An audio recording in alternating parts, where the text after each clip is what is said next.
Hello, we are live. Oh, but we've been live all along. Hello, everybody. It's so good to be here with you. Let me know if you can hear me. Can you hear me? Let's see. If you can hear me. Hi, Sheila. Awesome. Okay, great. Wow, it's so good to be here with you, everybody. Thank you, thank you, thank you. And before I get started, hi, Jennifer. It's good to see you. There's a ton of things I want to share with you today. Last Sunday we had a live Q&A, and I went back through the questions that we weren't able to get to, and there was a question about water. And I've always found water a really incredible part of my own sort of inner world. I grew up with having these recurring dreams of big waves swallowing up where I was. That's right. Yeah. So that question sort of awakened in me my curiosity about water. And so I sat with 7 and I was like, okay, can you tell me more? I want to know more. I feel like I know about water, but there is more that to it. And so right away they started sharing certain energy and visuals and information about Lemuria, even though that's not what they call it. And so it's been really, really incredible to download some of this information and to share it for you. And there's a ton. So what I'm going to share with you today is there are 5 healing modalities and why this matters. So they had in Lemuria, there's a ton of information about what this place means for us, and it basically is the place where we as the modern human come from, or one of the earliest iterations of it, the one that sort of set forth the man with the power of free thinking. And I'm going to get to that in a little bit. Oh, there's so much. But before I get there into sharing the 5 modalities of healing that they use, because they had an incredible amount of spiritual wisdom that was shared with them when the sort of creation of the DNA of the human as we know it came about to be. In that DNA, there was information coded. And once this information was sort of decoded and integrated into the system, the full system of a human being, it would sort of line up the human with an incredible amount of basically wisdom, light energy, and it would completely shift the vibration. So we would sort of rise to a certain level as well. Oh, hi, Carol. It's awesome. Wow, you have an hour before work to get to see us. Oh, that's so cool. So excited. Glad to have you here. I'm glad you could make it.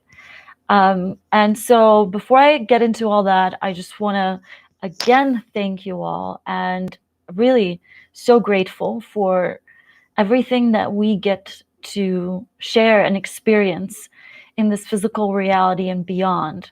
And so grateful for all our guides and all the incredible information and all the incredible wisdom and all that incredible guidance that comes through for us every single day. And even though at times it takes a bit of practice to tap into that grid of guidance, that grid of light, and sometimes it takes some real, face to face with our own selves and our own minds and our own egos. And sometimes it can be an infuriating process, but all in all, we are always being guided with an incredible amount of love. Okay. Hi, Peter. So good to see you. Thanks, everybody, for joining. So with that said, I hope that you do, and you have been, as I know many of you do, take the time to recognize all the blessings and all the blessings in disguise. Sometimes those are the ones that bring us the most amount of wisdom, but those are the ones that we also sort of tend to shun away as, mistakes and things that we don't want to deal with. So taking the time to recognize those as well. With that said, let's jump into it. Wow. As you already know the saying, when you ask, you shall receive. When this question came forth about water, I had no idea that it was going to sort of incite so much knowledge being revealed. So thank you for all of your questions always. One of the things I've learned with the 7 is that they always say, all you've got to do is ask. And they say we will never give you any information you're not ready for. That's why your questions, in many ways, though they might feel like, I don't know something, or I'm insecure about something, I'd like to know more about it. At the end of the day, the questions are part of the knowledge. So when we get to the question, it means that we are actually getting to the wisdom and the knowledge. And all we need is like a little confirmation from within, or someone, even someone without, right? And then that wisdom and knowledge becomes activated within us. Hi, Daniel. Good to see you. It's so awesome to have you all here. And so the Lemurians, if we call them that, that's when we first began. And what do I mean by this? This is a loaded statement, obviously. Okay. So part of what happened was, as the Pleiadians particularly, but there have been obviously different groups of people, I wouldn't say people necessarily, but beings, cosmic beings that have visited Earth. The Pleiadians were some of the first to actually bring in the technology that merged the beings that were on Earth with beings from outside of planet Earth. And there you have us. Damn tsunami dreams. Yeah, a lot of people have these dreams. And Jenny, thank you for the super chat. That's awesome. I really appreciate that. So yeah, the tsunami dreams, there's so many of the people that I work with that have these dreams, and I've had these since childhood, and I've always been curious about them, and I thought they had to do with Atlantis, but when I asked for more clarity, in my case, they were related to Lemuria, which is one of the ways that basically the waters rose, and the continent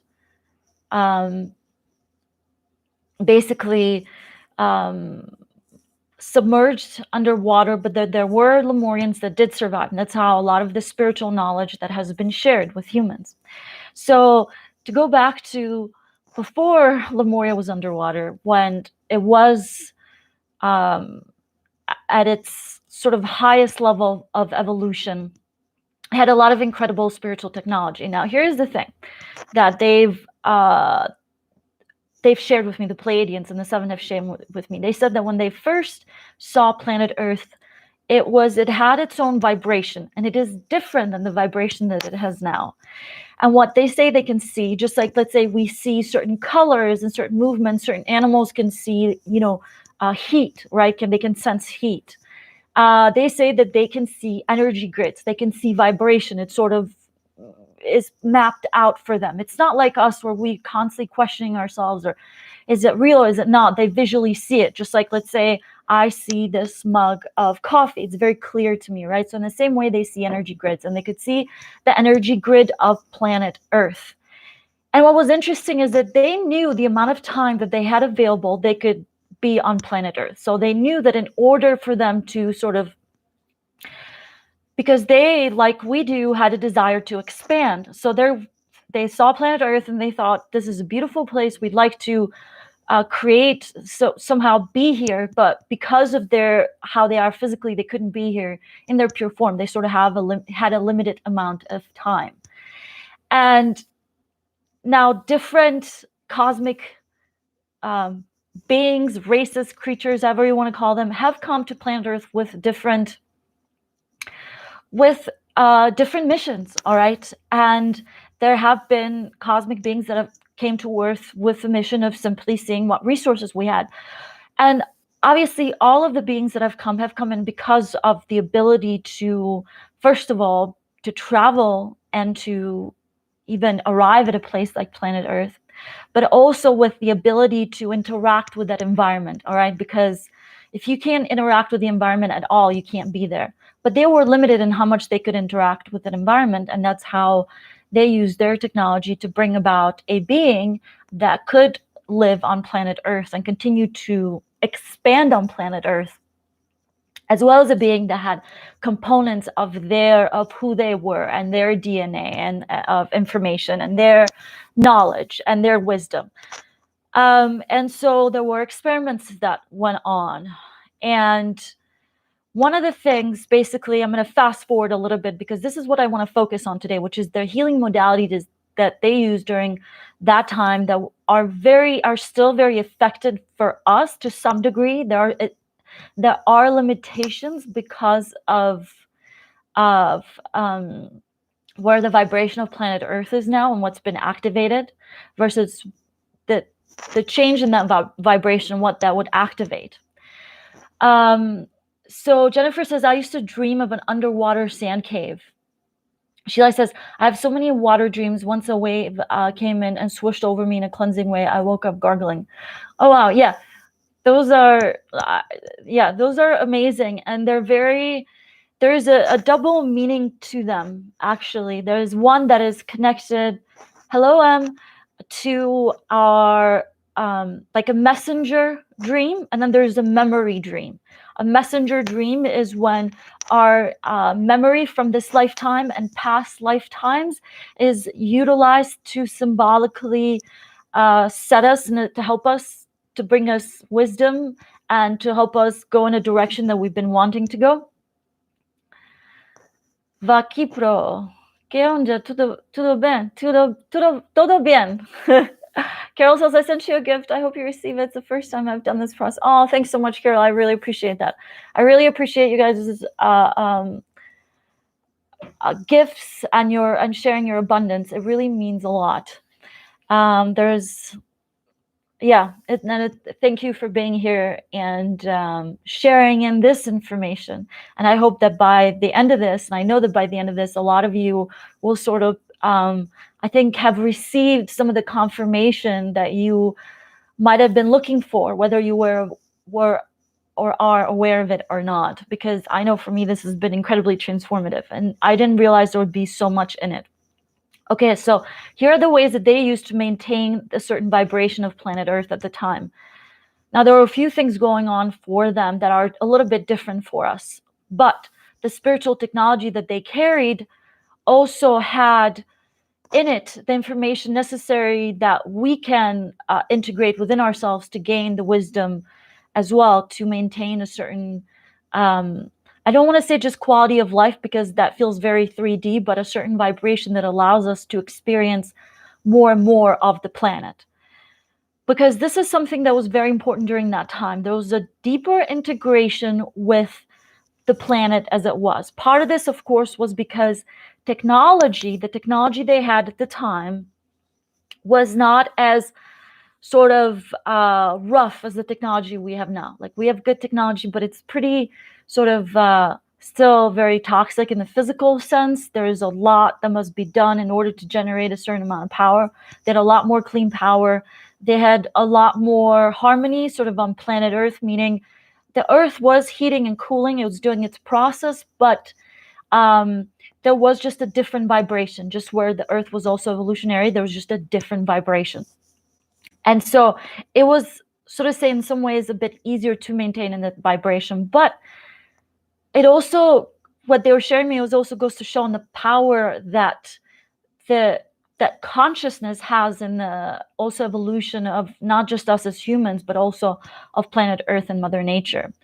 And this is a lot of their spiritual wisdom was based on this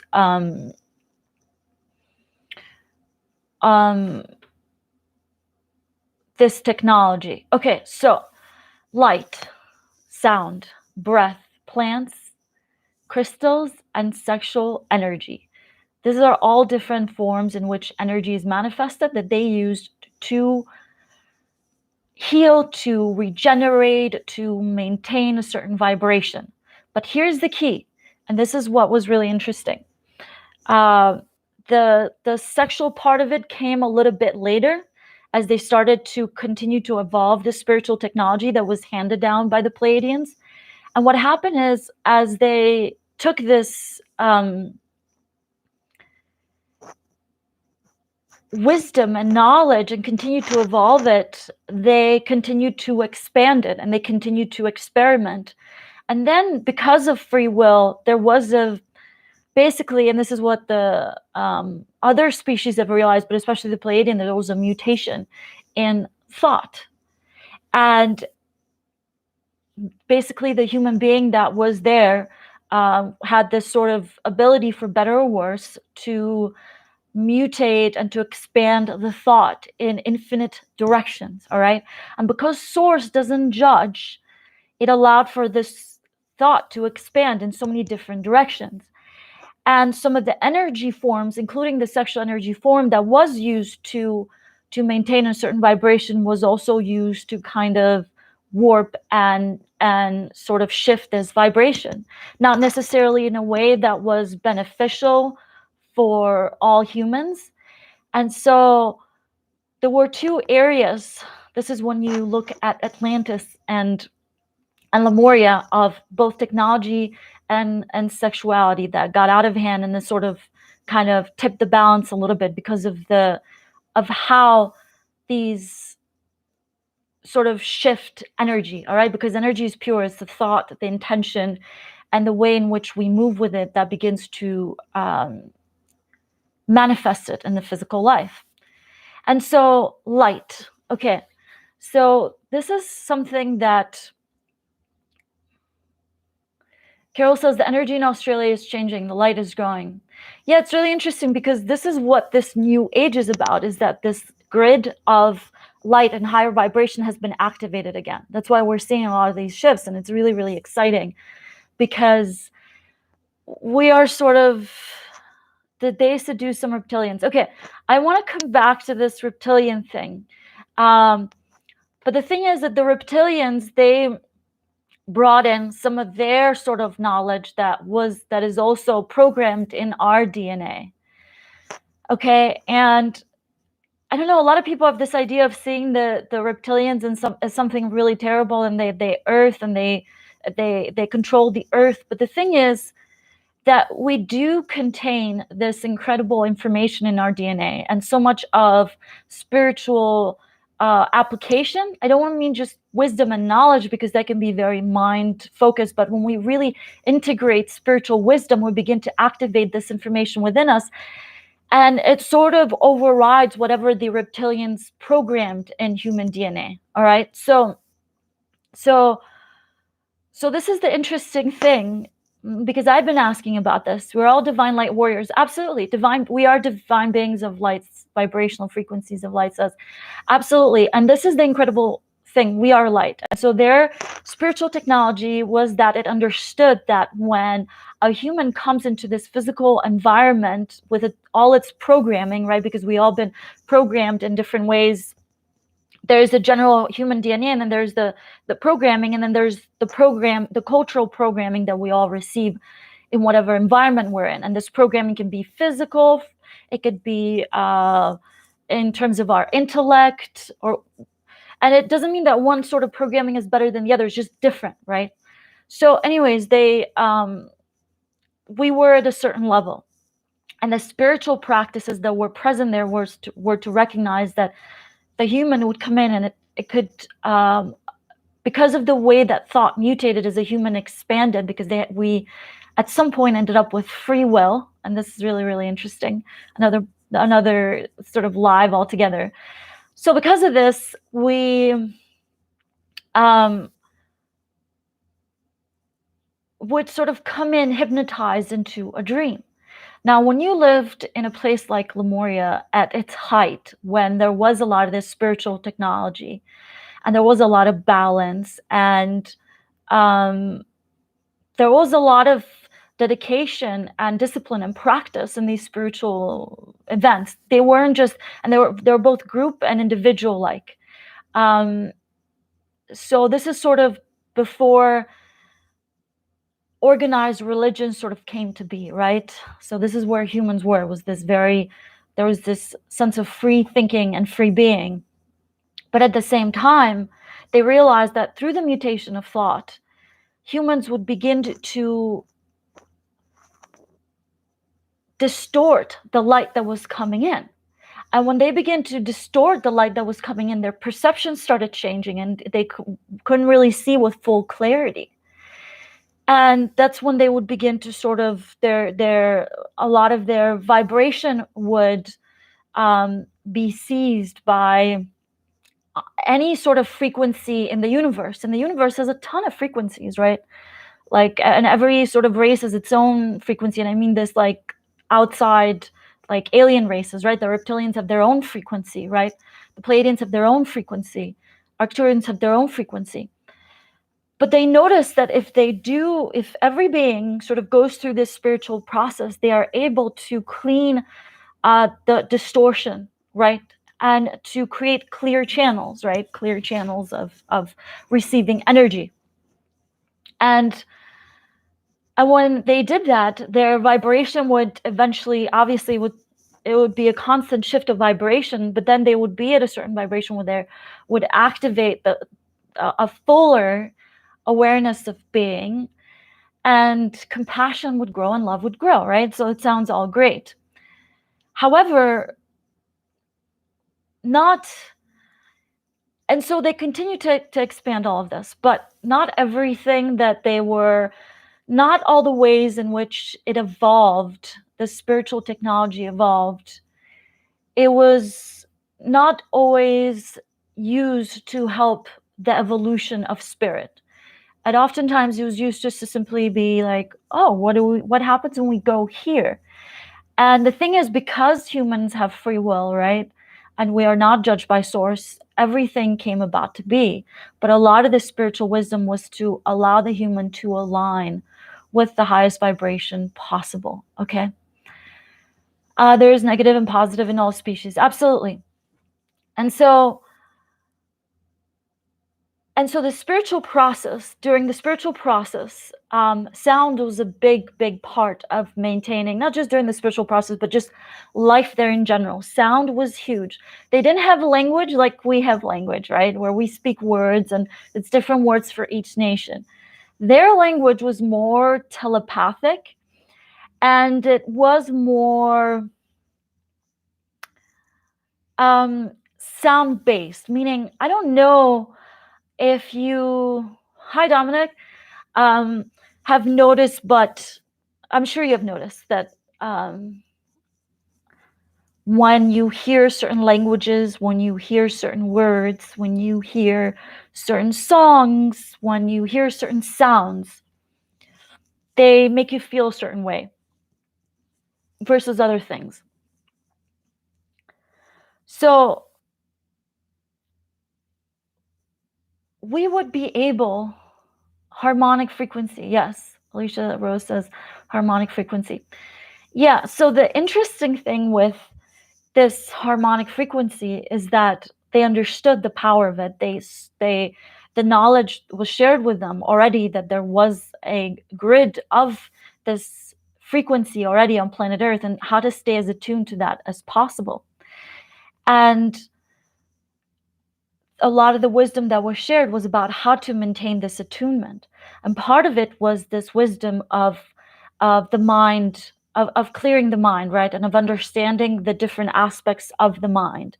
One of them being this inner judge or the ego, all right? And this is the Pleiadians, the seven, they always call it the ego, the judge mind. And they say a lot of the wisdom was there to help human realize the true voice of source and the voice of this programming. And how to be able to sift and sort through that and what the work necessary was for that. And that's what a lot of the wisdom was. And now this is something interesting that they were saying about when you come into planet Earth, and this is something that our sort of ancient ancestors knew was that the earth has a 3D part to it. And the 3D part is not like necessarily the, even though we want to lift off, it's one aspect of the experience itself. It's not necessarily good or bad. It's one aspect. And hey, Selmov, and it contains its own frequency. And for some beings, it is easier than others to be in this 3D vibration and or 3D world, right? And for others, it's much more difficult. And so for those that it's difficult, in the modern world, we see them as people who are weird, different, depressed. They have anxiety and things like that. They're usually the more sensitive ones, the starseeds, the light workers, right? The indigo children. And if you were to look at someone, and some autistic children as well have this as well. And so what it is there is this sense of, oh, these, you feel weird yourself. But what you realize is that you are noticing the 3D existence, but you're realizing that there's something more, that this is not necessarily the way. So when we don't embrace that, okay, I am actually coming from I'm having an awareness of a different vibration. What happens is we sort of feel more of this pull of the 3D world because it's all we've known, and we sort of surrender and we kind of realize, oh yeah, there's so many layers to existence. Then we are able to make peace, so to speak, with the 3D world, okay? And this evolution is the hardest part. I don't know if you noticed, but for a lot of people, for all of us on our spiritual evolution, the hardest part is sort of what our kind of ancient ancestors realized would be the part of the human, not struggle, but the sort of evolution was this being in this 3D physical world of planet Earth with its own vibration and pulse, while also being able to evolve to greater and greater states of being. And part of what they realize is that we basically wouldn't, right? That's why the highest states of enlightenment we realize when we are not in a physical body anymore, right? But there's so much evolution that we can already sort of complete and experience while in a physical life. So M says, if anyone wants to connect, hit me on Facebook. Awesome. You guys can totally join, go and check out the Facebook group, Ascension 7. So you can go and connect on there. Lisa says, yes, indigo children are very sensitive. I relate. So actually, and to go back to this, to really sensitive people, sometimes people who we consider have mental illnesses or things like schizophrenia, they're usually people who are able to, who have this ability to see between a lot more dimensions. And because we are in the physical circumstances and vibration that we are, it can be very, very intense to see into those and then sort of exist in this, the few dimensions that we're here, right? It can be really, really intense. That's why a spiritual practice is so important, because what it does is it opens us up to all the different dimensions, right? And there's something really incredible there, because that's when we are fully embracing being, fuller parts of us. So I know I've gone on a lot of tangents, but there is so much information that has come through that I literally, I can't even go. I get woken up in the middle of the night, and there's a part of me that's always like, why did I even ask? But it's really exciting. And so I'm going to share more with you. Okay, so sound was really huge, and plants and crystals. Now, the crystal thing was really, really interesting. And I'm going to go into this for a little bit, maybe for the rest of this talk.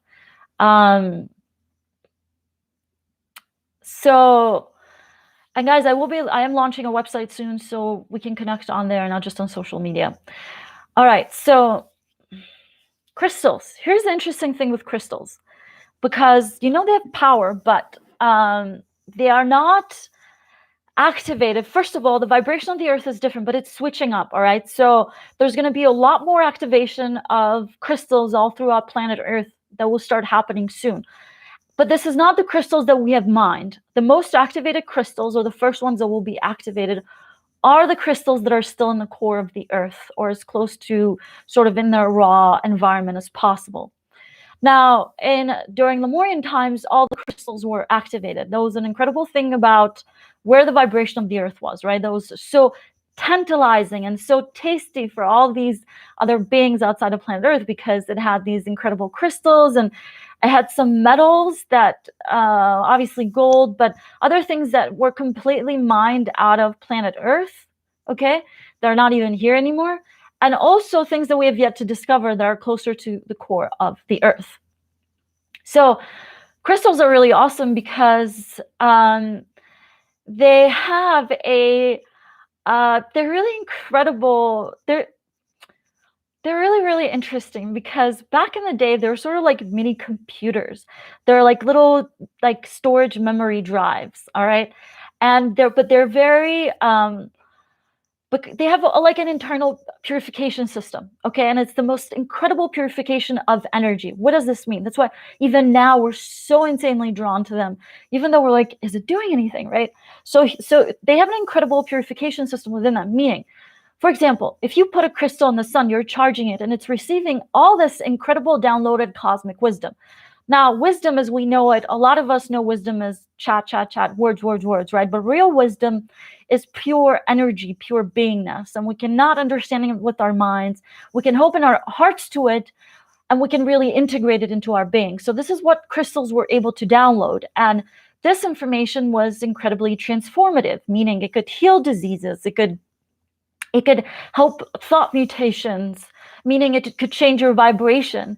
It could do all these incredible things that now we sort of try to manipulate with medications and sort of very crude ways. And so what it was is, you charge a crystal, then you can bring it into somebody's home, and they could rest it on their belly and sort of heal any kind of misbalance in their physical body. But what made the difference there was that the crystals were charged. And part of what was helping the vibration of the planet Earth was also where the sort of vibration of the beings at the time were. Meaning it was a dual dance, right? It wasn't just nature giving of herself, crystal, plants, sounds, everything, right? Human at the time was also sort of cooperating more with planet Earth. And that's why it felt more like a Garden of Eden. And so, so this is, I'm really excited. So anyways, the crystals had a ton of information in them, and they still do. But because of where the vibration of planet Earth is, it's not so easy to activate them anymore. They sort of have like an inner timer activation, where they're not just going to activate unless they feel that there is a certain environment that is right for them to be activated in, right? So at some point, it was like like imagine all the lights in your house going off. So at some point, planet Earth kind of came to that level. And so it is exciting, because what we're entering now is it's not the same vibration that planet Earth had during this time that attracted so many of our cosmic ancestors. It's also, the Earth is sort of achieving a brand new level of vibration. And what's happening is the vibration of planet Earth is switching. There's so many more of beings that do have a lot of this kind of, you'd say, the star seeds are feeling it more and more and more. It feels more like this pull, we're going home. But all it is just a vibration shifting to a vibration of where our ancient ancestors had, meaning they definitely were at a higher vibration than us. Not all, obviously, but our dominant DNA, even though a lot of people think we have a different dominant DNA. And what's really cool is that they're not necessarily, a lot of people at some point believed that they were the gods, but they weren't. They were more like engineers, but not just physical engineers and engineered machines, but living, breathing beings, right? So Wow, there's a ton. I'm really excited, but I also am really excited to see what you guys are kind of chatting about. Let's see. By the way, I don't know if I told you guys, but I got some hot chocolate today. It's still a little bit cool out here in the mountains. Okay, so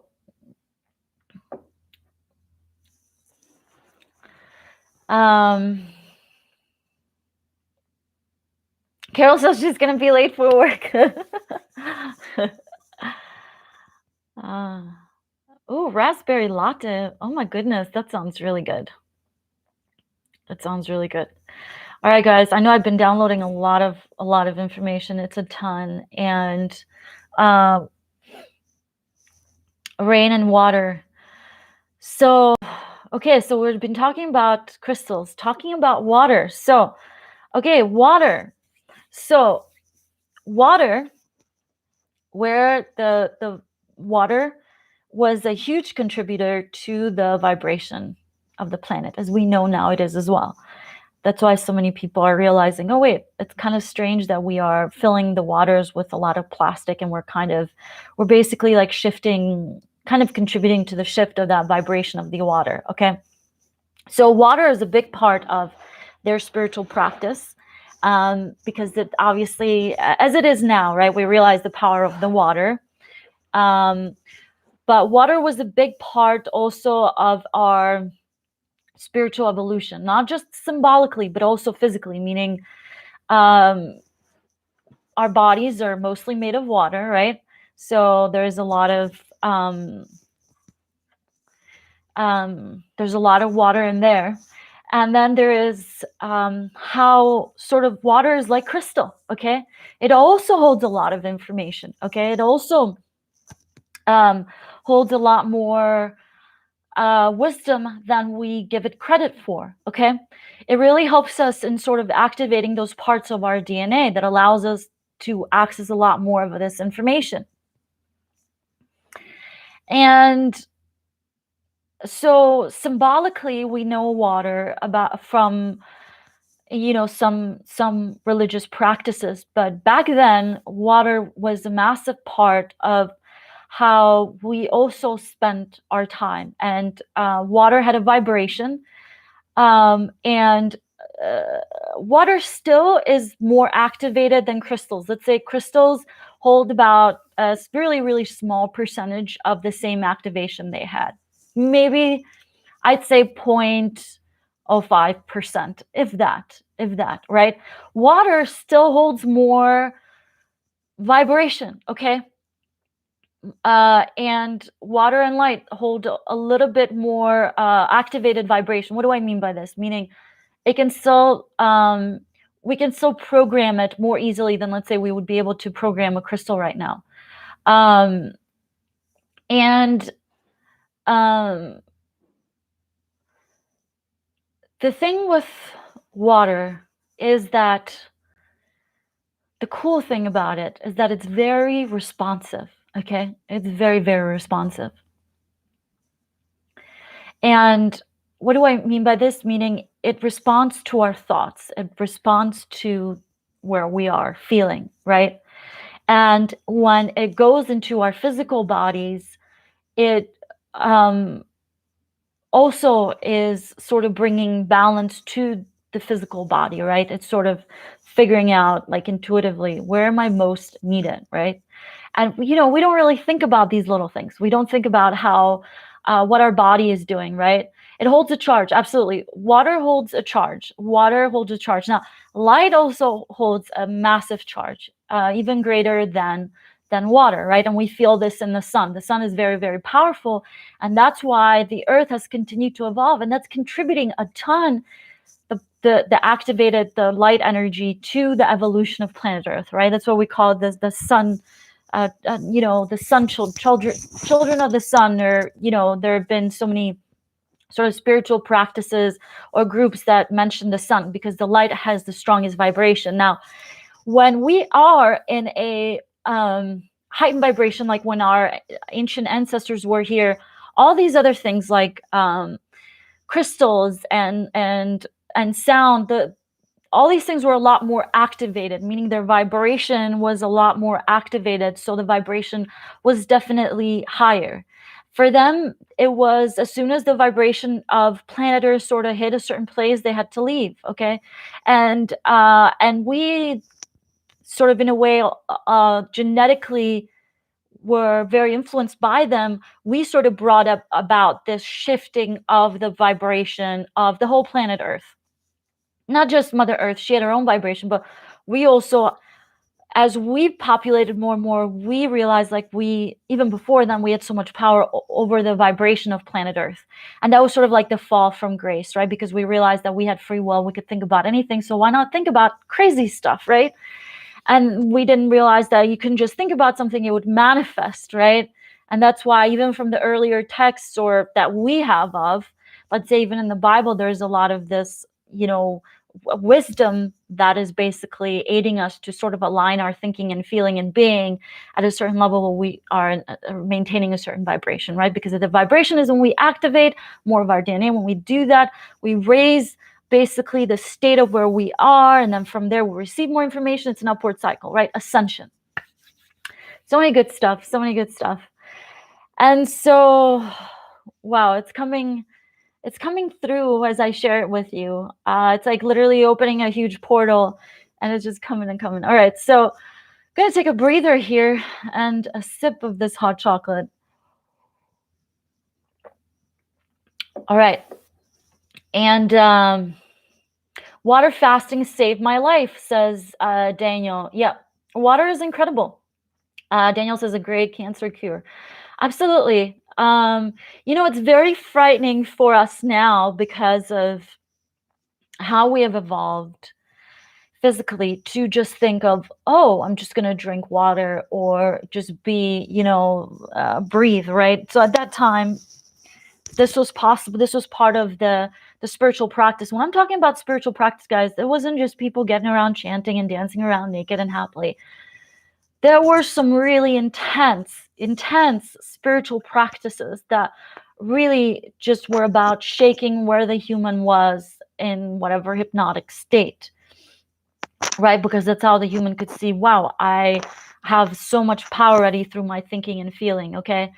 And that was really a big part of it, because sometimes we humans want to skim on the real spiritual work. Sometimes I work with people and they come in and they're like, oh, I didn't realize I had to go so deep. But now that I'm going deep, I feel like more actually grounded in this like reality. And I feel more at peace with it. And I see the power that I have in it. I'm not just trying to escape all the time, right? And that escape is a little bit of this sort of the way that we were programmed, because it was very intense for our ancient ancestors to sometimes be in the vibration of the earth. For them, it was physical. It just wasn't really the best environment for them. They had already physically, they were just at a different place, and they had already activated their DNA, and the wisdom that they shared with us is how we could do that for ourselves. All right, let's see what you guys are saying. So, oh, the background, cool. Michelle, love you too, love you guys. Aura, yo, purple aura around you. Yes. So colors, I mean, speaking about auras, so this is what, when we speak about aura, so this ability to see colors, energy manifested as colors, all these things, these are things that we inherited from our ancient ancestors. And there are beings who have sort of like, starseed, light worker, just the hypersensitive beings that we've come sort of in a way programmed with some extra of this, and sometimes it feels overwhelming, but it is all part. As we activate it and don't fight it and just allow it to integrate it into our being, it begins to really shift us, right? And then it begins to shift the environment around us, and the people around us sort of get inspired by that as well, the ones that are ready to ascend. And so that's the incredible things, the incredible spiritual wisdom and technology that was available during the time of Lemuria. There's a lot to learn from it.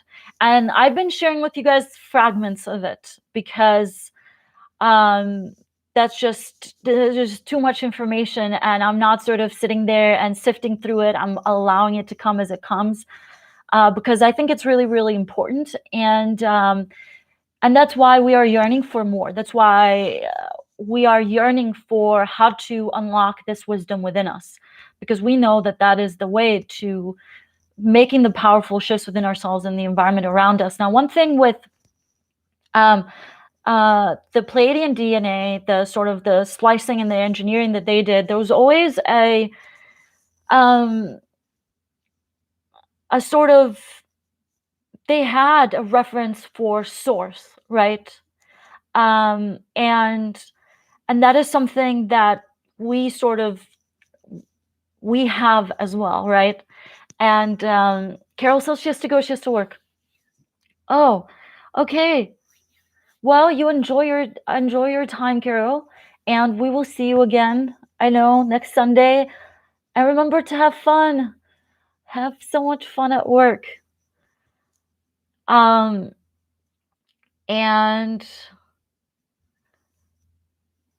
all right, so where are we at? Okay. So the spiritual wisdom, all right? And right now, where we are as human beings, we are, as we are embracing more of the element of light, we are beginning to see how everything is light. And the light is, we can distort this light. And the process of awakening is about clarifying the paths of allowing this light to come through. And one thing that I know has been incredibly, incredibly powerful in my own both awakening and ascension process, but also in daily maintenance, is sound is a huge, huge thing. During Lemurian times, sound was much more pure, meaning there weren't so many electronic interferences, all right? And the language was different than the language we have now. The language, as I mentioned earlier, was a lot more telepathic. And it was a lot more, they were a lot more aware of the vibration that it carried. Right now, we sort of are attentive to vibration through our emotion, but not always, right? That's why emotions can be such a big trouble for a lot of us. But for them, language was a bigger part of communication that sort of aided in maintaining that vibration. Plants were a lot more bigger part of that. And this is another interesting part about plants.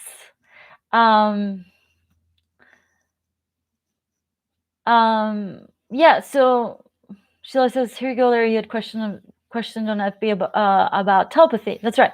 So there's some really interesting things with telepathy, because we can communicate telepathically by using nature and like back then, and crystals and things, because you could sort of use these systems of nature to communicate information and thought pattern, and it moved a lot more organically, right?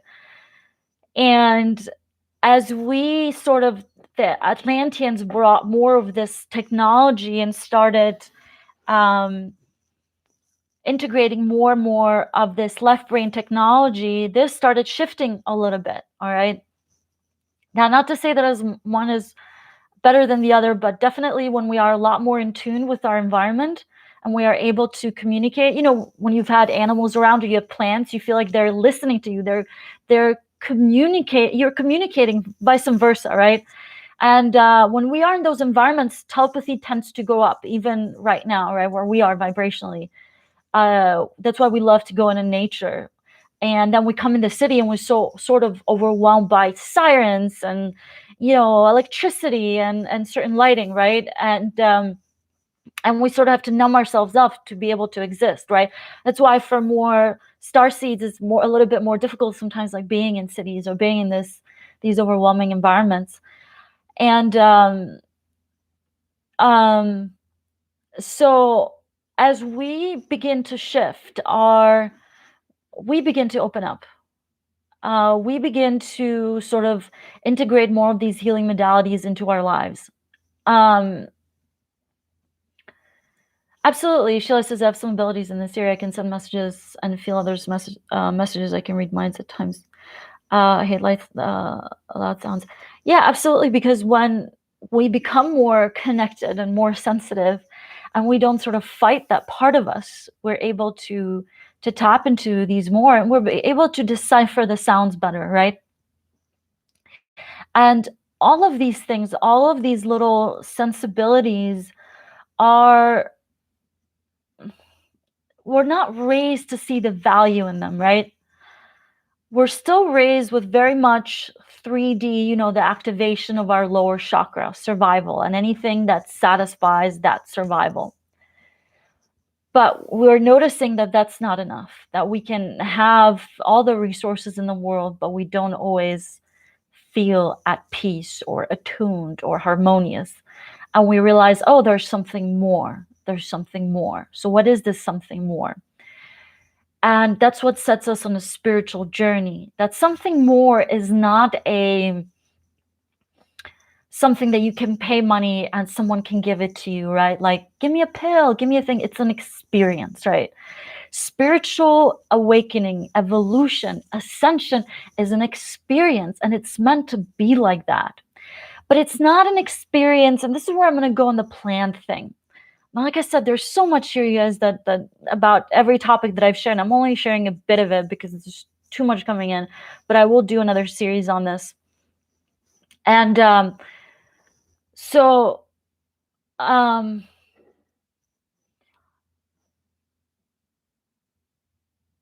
as this information comes in and we're able to evolve and embrace these parts of us, we're able to download more and more information. Okay, basically doing this inner work is, though at times difficult, doesn't mean that the difficulty is bad. What do I mean by this? So one of the spiritual practices during that time was, we have a little bit of it now, was the physical part of the body. They basically wanted to bring the human very close to death, because they noticed that one of the thought mutations was this fear of dying, right?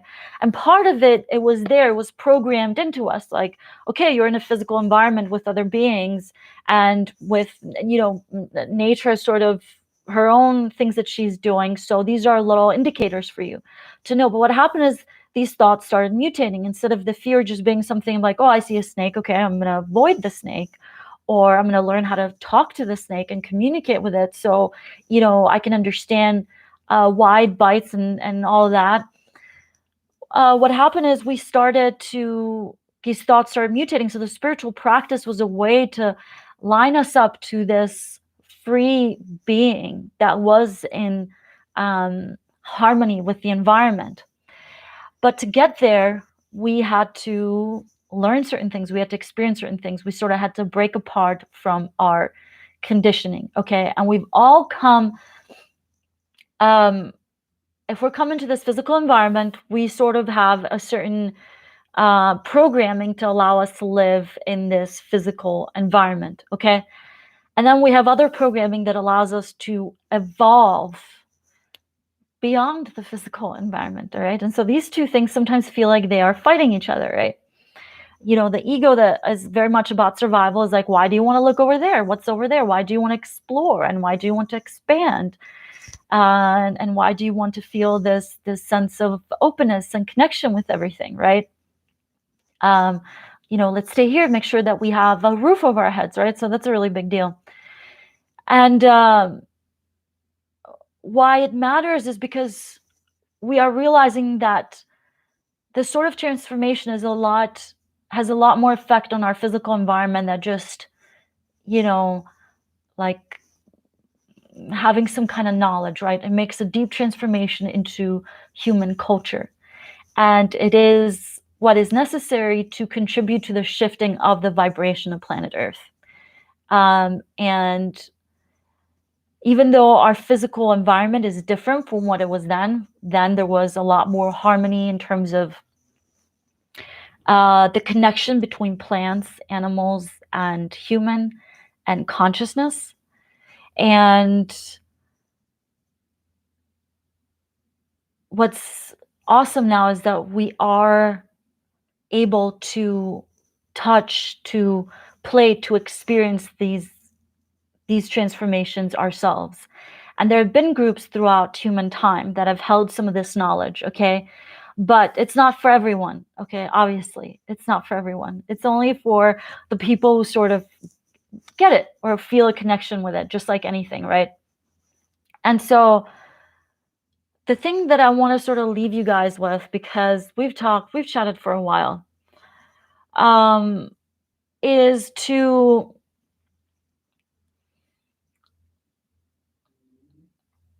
recognize, if there's one thing that you leave with today, is to realize that we are beings of light, all of us.